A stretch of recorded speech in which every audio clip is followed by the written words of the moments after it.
2 కొరింథీ 6:18 నేను వారిలో నివసించి సంచరింతును, నేను వారి దేవుడినయుందును, వారు నా ప్రజలయుందురు.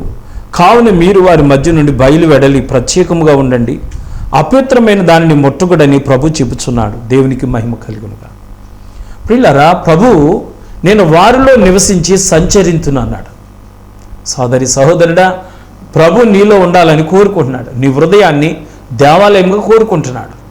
నీ హృదయంలో నివసించి ఆయన సంచరించాలి, నిన్ను నడిపించాలని కోరుకుంటున్నాడు. కాబట్టి మీరు వారి మధ్యను బయలువెడలి ప్రత్యేకముగా జీవించమంటాడు. అంటే ప్రత్యేకమైన జీవితం నీకు ఉండాలి, పరిశుద్ధంగా జీవించాలి. ప్రియులారా, అందుకే అంటున్నాడు, అపవిత్రమైన దేనిని ముట్టకుడి.